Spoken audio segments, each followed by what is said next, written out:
သက်များအားလုံးမင်္ဂလာပါ။ဟုတ်ပါနဲ့ဒီနေ့နိုင်ငံကိုလည်းကြာဆိုအစီအစဉ်ကနေကြိုဆိုပါရစေ။အခုကျွန်မကယူနန်ပြည်နယ်မှာရှိပါတည်ရှိနေပါတယ်။2025ခုနှစ် Travel Road and Bike Week ကိုအခမ်းအနားကိုယူနန်မှာစီမံကျင်းပနေပါတယ်။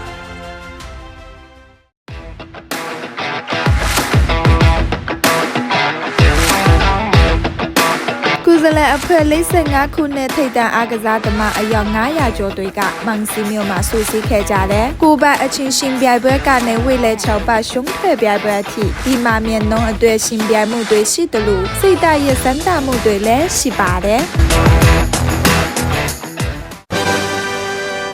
整体一个冬训下来，因为适应这条路的时间也比较久，所以每个路程的难点还有坡路知道在哪里使劲儿，所以说一年比一年好吧。觉得这边气候适宜，主要是这个路线对自行车训练比较友好。首先，这边的政府非常支持自行车发展，这边气候也非常适合自行车的训练，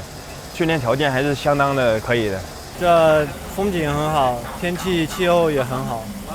特别挺适合这中国运动员在这边训练。每一场配合教练的计划。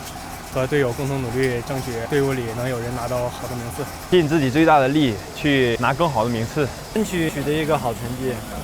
后面芒海那边20公里那个坡，可以争取一下，努力一下前8、前3，这是我的目标。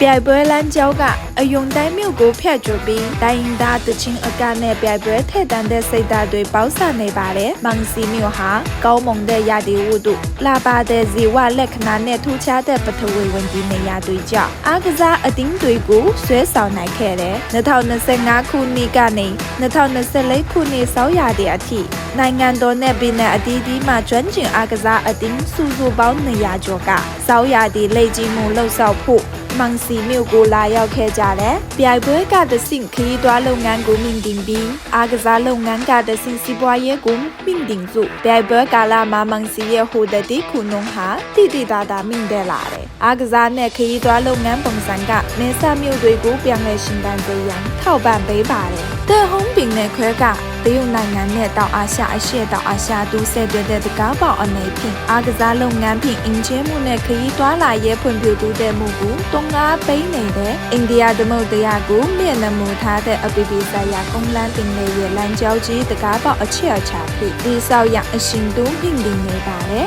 ။ပိတ်တွေလည်းနေတဲ့အနာဂတ်စီကိုဦးတည်သွားကြမယ်။ဒီနေရာဟာမောင်စီမြို့ပါ။အားလုံးကုန်ဆိုင်ကြိုးစားမှုနဲ့အိမ်မက်တွေကိုလုံဆော်ပြီးချွေးတွေနဲ့ချစ်ချင်ရဲ့မြို့တော်ကိုတည်ဆောက်ကြပါစို့။